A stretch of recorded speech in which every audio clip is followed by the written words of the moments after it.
Praise the Lord. जैसे कि आप देख रहे हैं राष्ट्रीय जय यीशु मानव सेवा और प्रभु में आप सबका भाई आशीष राजकुमार, और मैं साथ ही साथ लोगों को समाधानी की बातें करना चाहता हूं और लगातार लोगों को सामने की ओर लाकर बातें करता हूं। परमेश्वर के नाम की स्तुति और महिमा तारीफ करना चाहिए। आपको और मुझे परमेश्वर ने अच्छे फल लाने के लिए सेवक सेविका और प्रचारक और भविष्यवक्ता बनाया और या फिर खड़ा किया है, नियुक्त किया है। तो आपके और मेरे साथ में जितने भी लोग वचन सीखते हैं तो वो लोग परमेश्वर के वचनों को फॉलो करना चाहिए। बल्कि लोग क्या करते हैं, संसार के लोग जो क्या बोलना चाहिए, जो नारा बनाते हैं उसी नारों के साथ में उल्टा घुमाना चाहते हैं। तो मैं आपको एक बात बताना चाहता हूं, अगर मेरे साथी विश्वासी लोग, मुझे फॉलो करने वाले, मेरे द्वारा सीखने वाले लोग अगर रोड के ऊपर उतर आए डंडा और कुछ चप्पल झाड़ू लेकर उतर आए तो आपको कुछ किसके ऊपर डाउट जाएगा? मेरे ऊपर डाउट जाएगा। आप ये बोलेंगे कि आशीष राजकुमार ने लोगों को ऐसे ही सिखा कर रखा होगा, इसलिए चप्पल जूते झाड़ू लेकर किसी और की पिटाई कर रहे हैं। समझ रहे कि नहीं? सबसे बड़ी गलती शिक्षक की होती है यारो। समझ में आता कि नहीं आता? कंट्रोल करने का काम शिक्षक का होता है, विद्यार्थियों को संभालना है ना। आजकल सेवक लोगों का काम है विश्वासियों को किस रीति से चलाना है, विश्वासियों को वचन के दायरे में रहकर है ना अपने काम को फॉलो करना चाहिए और आगे की ओर बढ़ते चले जाना चाहिए। लेकिन आज विश्वासी ना ही तो सेवक की सुनते हैं, ना ही यीशु मसीह की सुनते हैं, वो दुनियादारी की सुन रहे हैं। वो यीशु मसीह की सेवा नहीं बल्कि शैतान की सेवा को प्रकट करते चले जा रहे हैं। मेरे यारों, आपका और मेरा काम सच और झूठ का खुलासा करना है। बाइबल के अंदर यह लिखा कि सारी आत्मा के ऊपर भरोसा नहीं करना, पहला यूहन्ना 4 अध्याय के अंदर लिखा गया है। सभी आत्माओं के ऊपर आपको प्रतीति यानी कि विश्वास करने की आवश्यकता नहीं है। उन्हें परखिए और परखने के बाद में आप रिजल्ट बताइए या फिर बता दीजिए कि वो सही है या गलत है। हम सही और गलत का पर्दाफाश करते हैं। कोई तेल पानी बेचता है, कोई प्रार्थना बेचता है, तो उसका खुलासा हम देते हैं। तो उनके फॉलोअर्स हमें फोन करके हमको गाली देते हैं, वो भी माँ बहन की गालियां, डराने और धमकाने की बातें करते हैं। हमें तो बात करने नहीं देते और सीधा सट वो धड़ाधड़ बोलते चले जाते हैं। और हम क्या बोलना चाहते हैं, हम क्या जवाब देना चाहते हैं, वो सुनना नहीं चाहते हैं। उनको कड़क लग जाता, बुरा लग जाता और फिर गाली गलौज के बाद में भाग जाते हैं। गाली गलौज करने के अलावा इनके पास कुछ नहीं है। यहां पर पहचान सकते हैं आप, जैसा पेड़ है वैसा फल है। समझ में आता है कि नहीं आता? जैसा पेड़ वैसा फल, जैसा गुरु वैसे शिष्य यानी कि चेले। समझ में आता है? जैसे गुरु होंगे, जैसा मास्टर होगा वैसे विद्यार्थी होंगे, जैसा सेवक होगा वैसे विश्वासी लोग होंगे। तो आप और मुझे विश्वासियों को शांति पूर्वक आगे की ओर बढ़ाना है। समझ रहे? अगर आपको एक गाल पर थप्पड़ मारता तो दूसरा गाल फेरो, ऐसे करके बाइबल में लिखा। तो लोग क्या कर रहे हैं? गाल की बातें छोड़ो, ये तो चप्पल जूते निकालेंगे, झाड़ू निकालेंगे। मैं आपको बताना चाहता हूं, छत्तीसगढ़ के अंदर ज्योति शर्मा ने हंगामा मचाया, जो बजरंग दल की है ना एक मुखिया है। वो उसको बजरंग दल की एक शेरनी कहा जाता है ना। कुछ लोग उसे दुर्गा माता कहते हैं। तो मैं आपको बताना चाहता हूं, तो उस लेडीज ने उस दुर्गा क्या बोलना चाहिए कि दुर्गा, जिसे दुर्गा लोग बोलते हैं, ज्योति शर्मा को दुर्गा बोलते हैं, दुर्गा माता करके बोलते हैं, दुर्गा का रूप धारण किया करके बोलते हैं। तो मैं आपको बताना चाहता हूं, जो ज्योति शर्मा है जो छत्तीसगढ़ के अंदर, उसने आवाज उठाई थी, नारे लगाए थे, रोकेंगे टोकेंगे ठोकेंगे। इस नारे को इस्तेमाल कर रहे हैं विश्वासी भाई बहन, है ना, वो बहने। मैं आपको वीडियो बता देता हूं, चलो देख लो, उसके बाद हम बात करेंगे। चलो ये देख लो, सबूत के साथ बात करेंगे हम।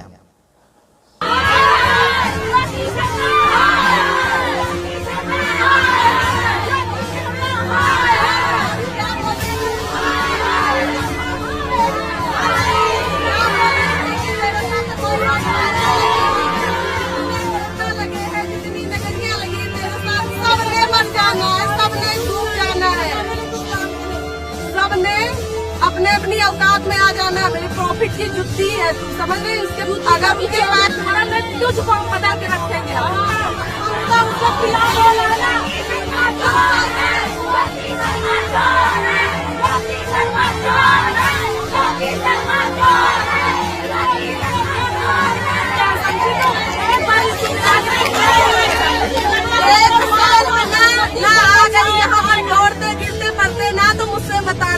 हम लोग क्या धर्म बदलते कि तुझे बदलते थी। तो आज हमसे तो एक बार मिल तो सही। जहाँ तू रहेगी ना वहीं आके तुझे ठोकेंगे। परेशान ना हो ले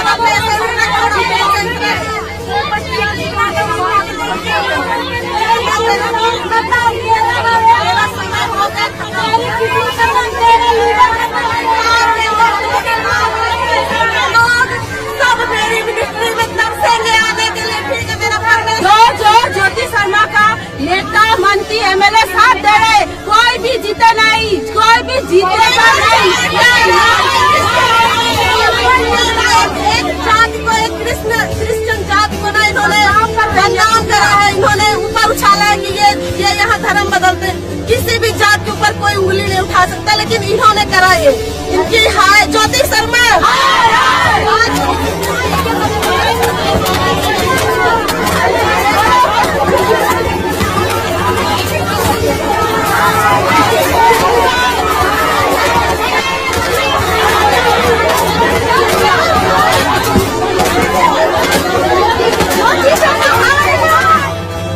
हाँ, आपने वीडियो देखा है, उसमें ज्योति शर्मा को हाय हाय बोल रहे हैं और इतना गुस्से के साथ बोल रहे हैं कि पूछो मत। बोलते पीटेंगे, ये करेंगे, वो करेंगे, तू जहां है वहां आके मारेंगे, ऐसे उसको बोल रहे हैं। उसके पुतले को बनाकर, उसके फोटो को बनाकर चीरा फाड़ी कर रहे हैं, मारपीट कर रहे हैं। इसका मतलब है आतंकवादी से कम इनके अंदर गुण नहीं है ना।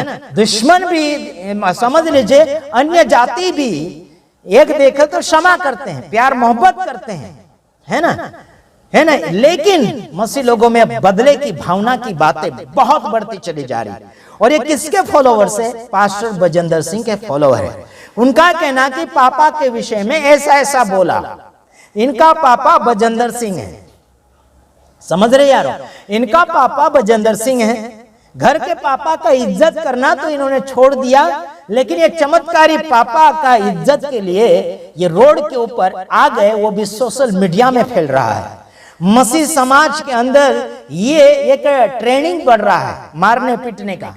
मसीह समाज के अंदर एक कोर्स चल रहा है, एक क्या बोलना चाहिए, ट्रेनिंग सेंटर चालू हो गया है। मारना पीटना, बदला लेना, गुस्सा करना, क्या बोलना चाहिए, नाश करना, है ना, जेल करवाना, कैद करवाना, है ना, और धमकियां देना।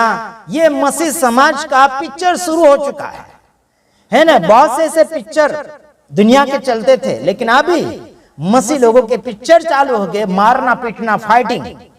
वीडियो के अंदर डायरेक्ट आके बोलते ज्योति शर्मा का हाय है, तुझे मारेंगे पीटेंगे, ये है वो है, फलाना ढेकना। फिर बोलते हम भी छत्तीसगढ़ के ये है। अरे भाई, कोई जबरदस्ती सेवा नहीं कर सकता। विरोध होना 100% ये होना ही है, लेकिन बाइबल में लिखा अगर कोई आपके ऊपर विरोध करता है तो धन्यता की बात समझो। यीशु मसीह ने खुद बोला मत्ती 5 अध्याय के अंदर कि धन्य हो तुम, मेरे कारण सताए जाते हो। लोग तुम्हें मेरे कारण सताते हैं, मेरे नाम के कारण सताते, ऐसा करके यीशु ने बोला। तब तुम आनंदित होना और मगन होना, ऐसे करके लिखा है ना। ऐसे वो तुम धीरज रखोगे तो तुम्हारा प्रतिफल कहां है? धरती पर नहीं, स्वर्ग में बड़ा प्रतिफल होगा, स्वर्ग में बड़ा प्रतिफल मिलेगा, है ना। यहीं पर बदला लेने की बात कर रहे है ना। ये बोलते तुम रोकेंगे ठोकेंगे, तुम रोकेंगे टोकेंगे ठोकेंगे, तो क्या हम नहीं ठोक सकते क्या? इनका ये कहना है। मतलब बदले की भावना में सीधा सामने प्रूफ दिख रहा है। लोग हमारा सोशल मीडिया के ऊपर अलग अलग वीडियो मेरा बना बना के डाल रहे हैं, बोलते ये नाम का है, ये नाम का है। मेरा वीडियो ओरिजिनल आवाज में डालो यूट्यूब के ऊपर, कोई पतली आवाज में, कोई दूसरी आवाज में, ऐसा बिल्कुल मत डालो। ओरिजिनल मेरा वीडियो डालो, ओरिजिनल आवाज में डालो। मैं कुछ भी आपके चैनल के ऊपर नुकसानी नहीं पहुंचाऊंगा। मेरा कोई ऐसा भावना नहीं है कि मैं आपका बदला लूं या स्ट्राइक दे दूं या फिर कॉपीराइट दे दूं, ऐसा बिल्कुल नहीं है। आप अगर हमारा वीडियो पूरा भी डालोगे यूट्यूब के ऊपर, हम कॉपीराइट नहीं देंगे, हम स्ट्राइक भी नहीं देंगे। हम सच बोलते हैं, सच के अलावा कुछ नहीं करेंगे। समझ में आता? जो गलत कर रहा उसका हम सामना करेंगे और उसका विरोध करेंगे। समझ रहे? बाइबल से बाहर जाएगा उसका हम विरोध करेंगे, चाहे वो घर का हो या चाहे बाहर का हो। हम उसको मसीह समाज में कचरा फैलाने नहीं देंगे। चाहे हमारे साथ ये कोई भी काम करे या फिर कोई भी हमारे साथ ऑब्जेक्शन उठाए या फिर कुछ भी आरोप हमारे ऊपर लगाए, हमें इज्जत की कोई पड़ी नहीं। हम इज्जत कमाने धरती पर नहीं आए हैं, हम इंसानों की जान बचाने आए हैं, इंसानों को सही मार्गदर्शन में लेकर जाने के लिए आए हैं। हम तेल पानी बेचवाने के लिए नहीं आए हैं, दुकान बनवाने के लिए नहीं आए हैं। समझ रहे हैं आप? तो ध्यान रखिए, प्रभु आप सबको आशीषित करना चाहता है और मैं किसी से झगड़ा करना नहीं चाहता। मैंने ये भी बोला कि अगर डिबेट करना चाहते तो खुलेआम हमसे बात करो और लड़ाई झगड़ा करने के लिए बिल्कुल फोन ना करें, प्यार मोहब्बत से बातें करें, बात वचन के साथ बातें करें, है ना। और मैं जो भी बोल रहा हूं वीडियो के अंदर वही मुझे बोलकर मत सुनाओ, ठीक है। और मैं आपके कहने से रुक नहीं जाऊंगा, विरोध करने के लिए मैं रुक नहीं जाऊंगा। जो है सो है सामने लेकर आ रहा हूं। इनकी पार्टियां मारने टोकने ठोकने वाली, मतलब ज्योति शर्मा का ही डायलॉग वो लोग चुरा के बोल रहे हैं, अपने तरफ से कुछ नहीं बोल सकते हैं। तो उनका ही कहावत, उनका ही नारा, बजरंग दल वालों का नारा चुरा कर वो ही लोग बोल रहे हैं। तो ये गलत है। मसीह लोगों को सिखाने का काम सेवक सेविका का है कि उनको सही हैंडलिंग करे, चाहे कितना भी विरोध हो, बस वचन से जवाब दो। लेकिन हमको मारना तोड़ना ये हमारा काम नहीं है ना। किसी को कैद करवाना हमारा काम नहीं है, हमें माफ करना है। बाइबल में लिखा गया है कि कितना, क्या बोलना चाहिए, 7 बार 70 गुना। अगर गिने तो 490 बार माफ करना है। पतरस खुद यीशु मसीह को आकर बोलता है कि मैं अपने भाई को कितने बार क्षमा करूं।